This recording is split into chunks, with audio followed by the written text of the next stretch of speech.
Just making a quick list of things I would like to get done on this food prep day. As always, there's no guarantee that I'll get all of them done, but it's good to just, write it down like as an intention. And so you always have something to come back to. I have omelets on here. That's been something my husband has really been enjoying on his work days. He can just grab a container that has a big omelet in it and eat it when he breaks his intermittent fast. So I want to make like 4 or 5 good size omelets, which means I'm going to need to cook up some breakfast meat. I want to make a batch of El Reuterei yogurt. I have gotten out of the habit of having the El Reuterei every day. There's just so many health things that, we get excited about and they're really good for us, but just keeping up with all of them, just sometimes things fall by the wayside. So I have fallen off of the El Reuterei every day, but I really want to get back into it. And the first step is to make a batch. So I'm going to do that today. I got a really good deal on chicken drumsticks at the store yesterday. So I just need to get those packaged up to put into the freezer. I'm trying not to just throw packages of meat in the freezer from the grocery store. I'm trying to vacuum seal them and or prep them with spices or sauces or whatever, just to make my life easier later on. I need to make some egg white bread. And then I also wanted to prep some creamy containers with keto chow ice cream. I just want to get those all prepped and in the freezer so they're ready for me whenever I want to whip one up for a meal. You guys can't just laze around the house all day long. We gotta go outside. You ready to go outside? You ready to go get your ball? You ready? Let's do that first. Okay, let's go. If it weren't for these dogs, oftentimes I would just jump right into work in the morning, but they really force me to take a minute and go outside and get some morning sunshine and, let them get some exercise. So staying in touch, they help me stay in touch with nature is what I'm trying to say, which ultimately is a good thing. But I do have a lot to do today. So we're going to try to get them exercised and then head back in the kitchen and actually get some work done, like the important stuff.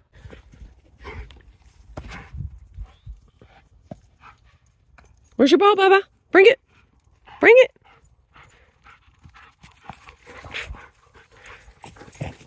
I am all ready to get my El Reuterei yogurt started, and I do have a full video on my whole method for making the El Reuterei yogurt, so I'll put that up in the cards if you need more detail. I froze some of my starter, so that'll make it easy. I'm going to be doing 3 quarts, so I'll just use 2 of these little pucks that I have. As always, the original recipe for the El Reuterei yogurt fermented dairy is from Dr. Davis of Supergut, the Supergut book. Highly recommend that book. Highly recommend his info. There's a blog post where you can get all of the details, but then the recipe is also in his book.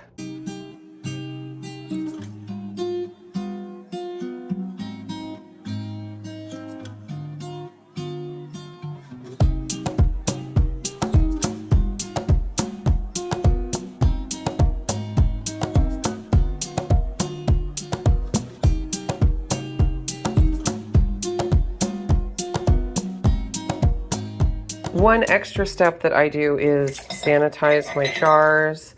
I had a couple batches where it had some colored stuff growing by the end of the fermentation time, which is a very bad sign. So I just take that extra step of sanitizing the jars before I start. I just put a cup or 2 of water in the bottom. I have my little silicone, it's a hot pad, but I just put that in the bottom so that the glass is not directly on the bottom of the Instant Pot, and I have my lids there. I don't use the lids for canning, obviously. It's just to keep the condensation out when I am making the yogurt. Super easy to sanitize. You just have to basically pressure cook for 1 minute. This one even has a sterilize function on it, but it's just high pressure. And 1 minute is plenty. So we're just going to do that real quick. Got to take a quick break and say a big thank you to Element, who is the sponsor of today's video. Element is an electrolyte supplement that has a science-backed ratio of electrolytes. They have 1,000 milligrams of sodium, 200 milligrams of potassium, and 60 milligrams of magnesium in each little convenient packet. I found that supplementing with electrolytes was a huge key in my keto journey just to keep me feeling my best. I did not realize how dehydrated I was until I started supplementing with electrolytes. When I first started, I felt like I needed a lot of electrolytes to make me feel good. After I replenished my electrolytes for quite a few months, I felt like I was able to go down in the amount that I used. Electrolytes are one of those things where you have to find your sweet spot. So you take as much as you need to feel good. Your body will tell you where that sweet spot is. For me now, I can often get away with just 1 packet a day. Although if it's really hot or if I'm doing a lot of strenuous exercise, I will bump it up to 2.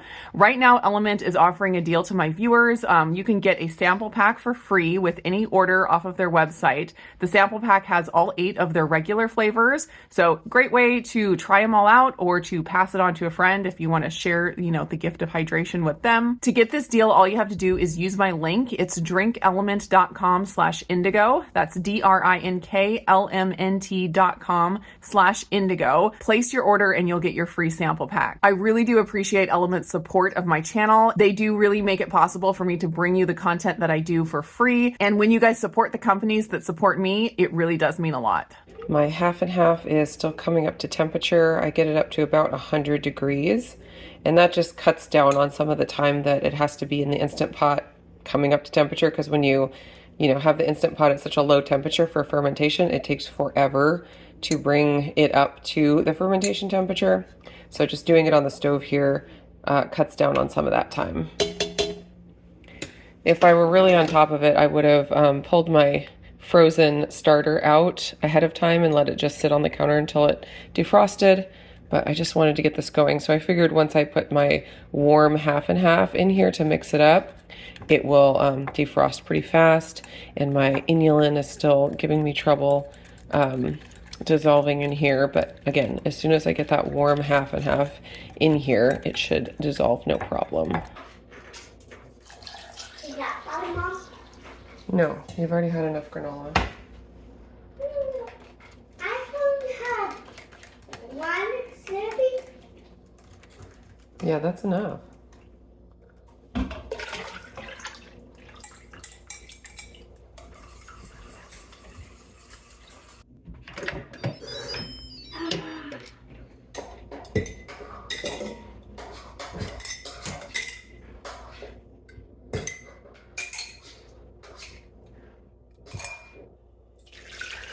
Dang it.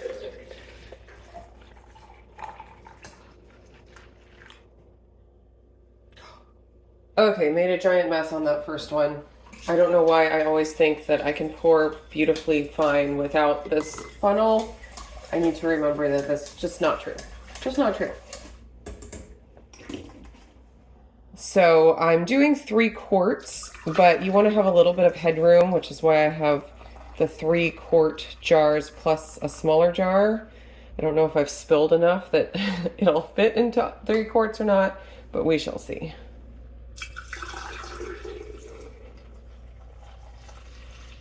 All right, I just set these lids on top of here just to keep the condensation out, although I don't know if it's really super necessary or not. Put these down into my Instant Pot.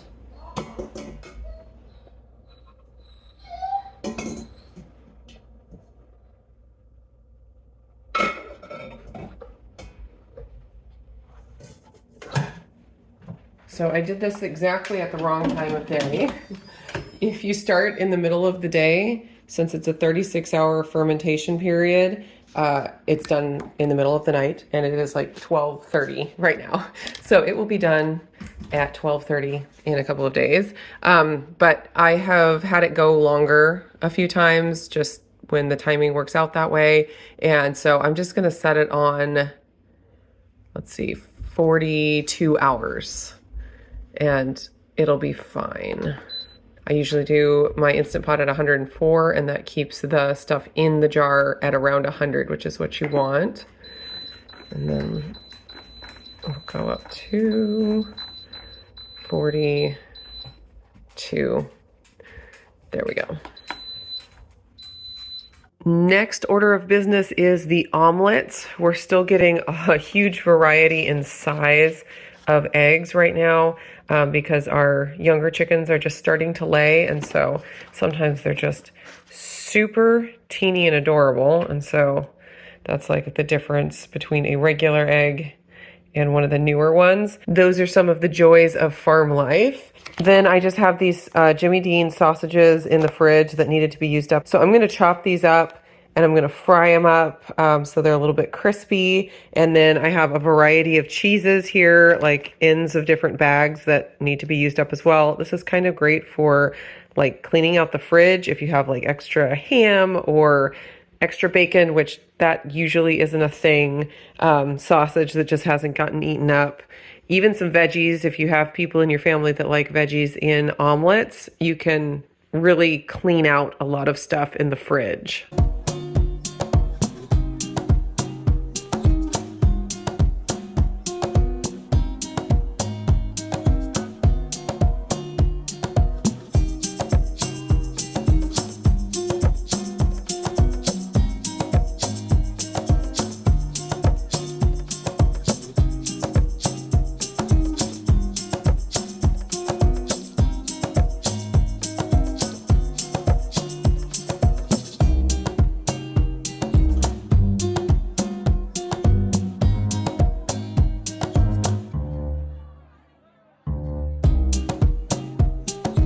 Omelets are done. I ended up making 6 because that's how much sausage I had, so I just kept going. And I had the idea that I think I'm gonna vacuum seal these. Not all of them, maybe like 4 of them. And that'll help them last longer. I don't know about freezing them because eggs don't always freeze the best. I might try it on one of them just to see how it goes, because if I can make a bunch like this and then vacuum seal them and throw them in the freezer, that would be super convenient. But even just vacuum sealing them and putting them in the fridge will help them last longer. So I'm going to let them cool really well, and then I'll work on packaging them up. Definitely making progress. What do you need? Do you have any boxes for a trap that I'm gonna make for a frog or a snake? Boxes for a trap for a frog or a snake. Yeah, and I'm gonna make the same as Renee's. Okay, so how did Renee make hers? She put a stick and she made it go like, make the thing go up, and I think it's gonna like hit the stick, and then when it does, it's gonna fall down. The box is gonna fall down? Yeah. So what is she trying to trap? Like anything that's small. Anything that's small. And And you want to get a frog or a snake, and you need a box. Okay, I don't think I have any boxes right now because we already took out the recycling. But you could look down in the pantry downstairs. There's only one big one, and that would just trap so many stuff. That would be too much. Yeah. Okay, we'll keep looking around for something. Okay, I think I will go start the bread next, and then while it's baking, I'll try to knock out the creamy prep and maybe the chicken drumsticks. We shall see. So you caught the chicken with your trap, or just with your hands? With my hands. Oh, okay. Yeah. There was one chicken out of the run that needed to get put back in the run, and so Levi and Renee were working on catching it, and you made a trap, but that wasn't the thing. Yeah, it's like a trap. Good old-fashioned catching it barehanded. Yeah.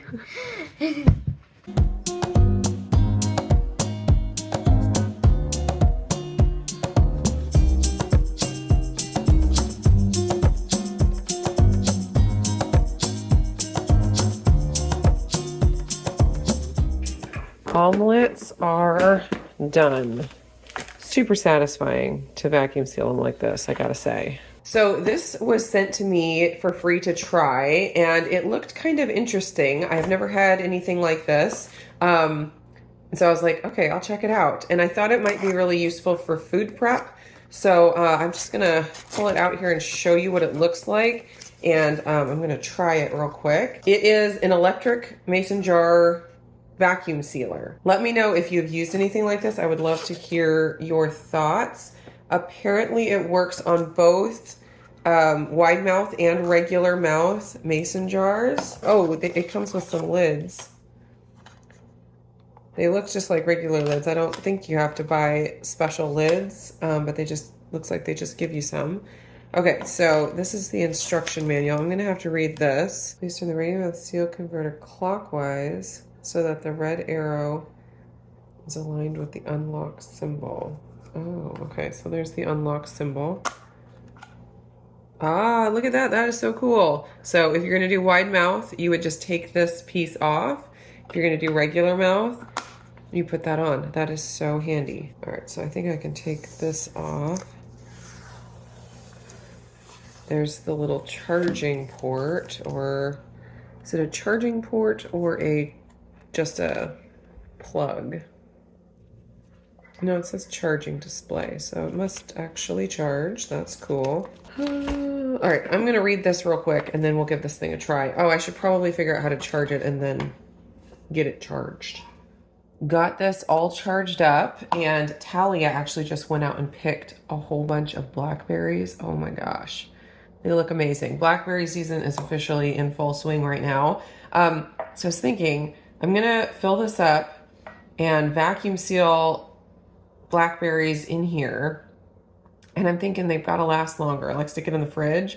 Now, obviously, this is not canning whatever you put in the jar. That is a totally different process. So you're not making things shelf stable necessarily, but it just sucks out the air and helps things last longer, helps things not to oxidize as fast. So I'm thinking to prolong the life of these berries, you could totally vacuum seal them in a jar and stick them in the fridge. So we're going to try it and see how it goes. Just gonna fill this up. It said in, I pulled this out and then I didn't even use it. It said on the little manual that you want to keep, oh my gosh, you want to keep some headroom. So keep the food like below the threads. That's the word I was looking for. Below the threads. So we'll do like that. That looks pretty good. So we got some room there. Yeah, I'll take that one out.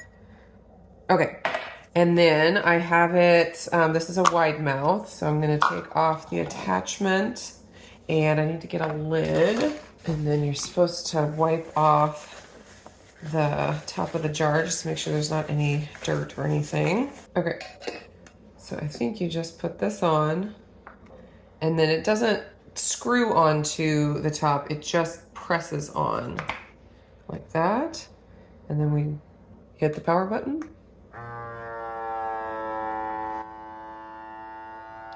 It's counting up. It's at 7, 8, 9, 10.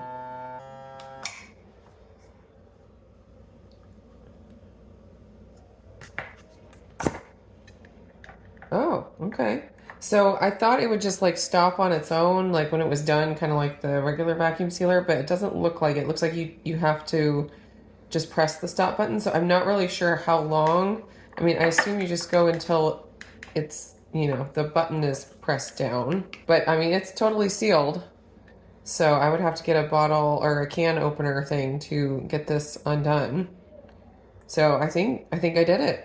That is very cool. I think it's going to be really handy for like, if we did dried cherries the other week because we went cherry picking and we pitted them and then we dried them in the dehydrator. And I don't have Mylar bags. I don't have all of that equipment, but I'm thinking if we just put them into a jar and vacuum sealed the jar, I probably would still keep it in the fridge just to be on the safe side. But I imagine that it would keep for a really, really long time. I'm also wondering about vacuum sealing my Elroy yogurt, because if I keep it in the fridge for a long time, sometimes it does start growing, some colors on the top, which is not good.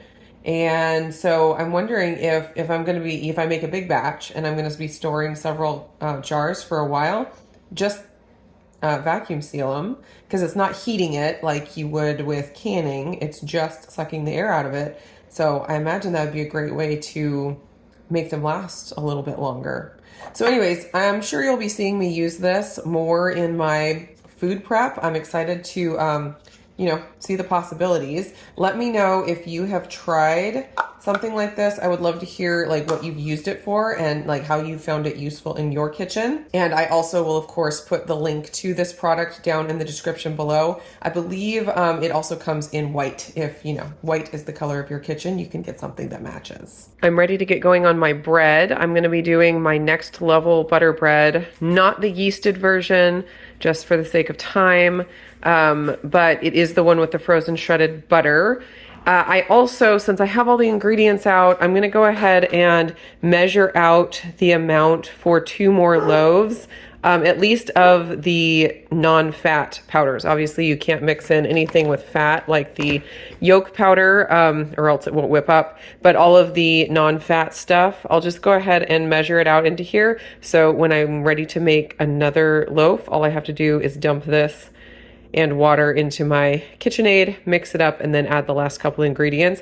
It'll just make it a little easier. I do have a video where I went over, actually a couple videos where I went over some different mixes where I just mixed up an entire, like a huge thing of egg white powder with all of the right ratio of ingredients. And I need to do that again. I don't have the wherewithal to do it right now, but I figured it'd be easy enough since I have all the ingredients out to just go ahead and measure out 2 more loaves, and that'll keep me for a little while. Of course, starting with preheating.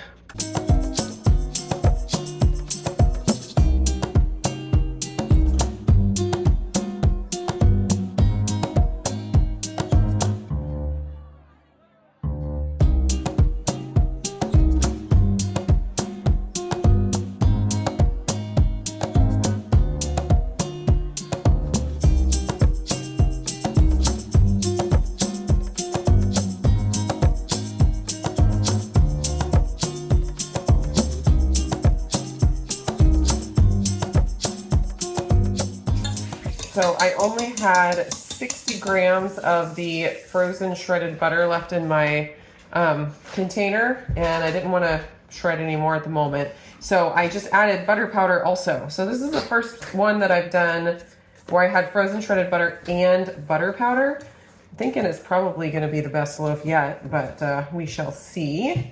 Just going to get it in my prepared pan. I'll link my short video up in the cards where I show how I make my parchment paper lie down.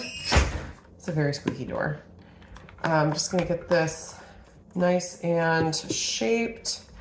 This batter is a little bit soft, not terrible, but just a little bit soft, and I think it's just because it's summertime.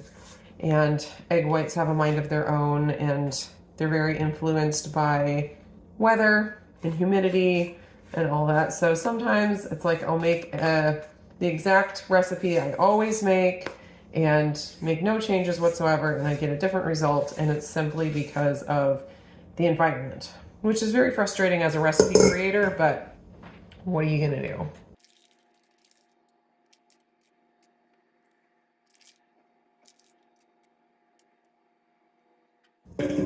All right, I'm gonna throw this in the oven for 40 minutes.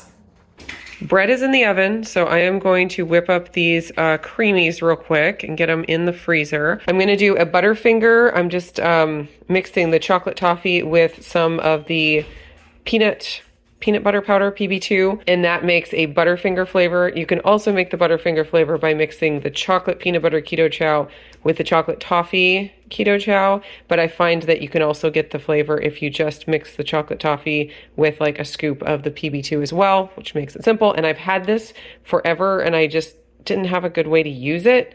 So it's been sitting in my pantry forever, and finally I'm using it up in keto chow, which is wonderful.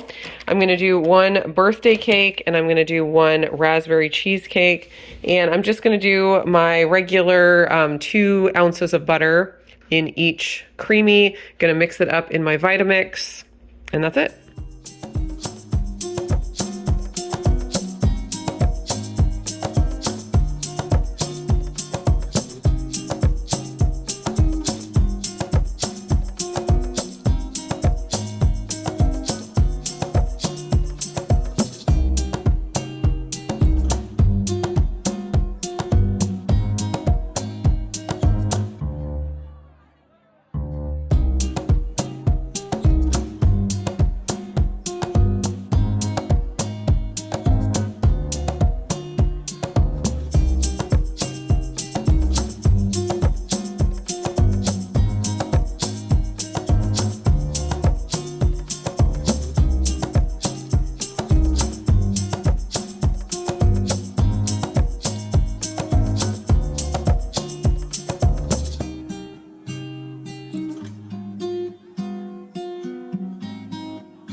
all ready to go into the freezer. I have found that about 3 creamies a week seems to be good for me. Sometimes I'll eat one as an entire meal, but oftentimes I'll eat like half and then it'll be like a dessert, and that gives me like 6 halves or 3 whole meals, which is plenty for a week for me. Bread is done. I didn't give it a slice on the top before I started, so the slice had a mind of its own.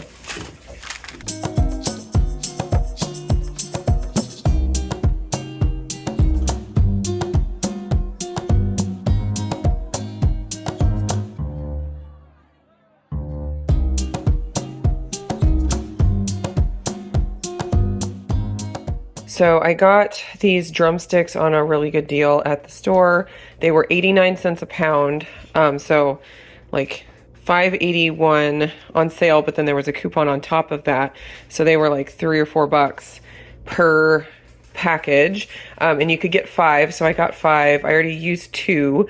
We ate one for dinner the other night, and then I already packaged up one of them, so I have these 3 packages left. I think what I'm going to do is throw all of the drumsticks into a big bowl and get them coated in lemon pepper seasoning, because we tend to like that the best.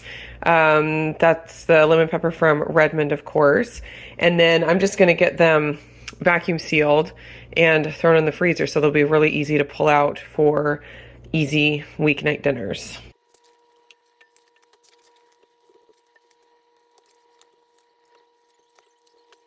I'm going to add some avocado oil just to get the seasoning to stick well. And this is going to be tricky to try to stir. This is a lot of chicken drumsticks. This is the best lemon pepper seasoning.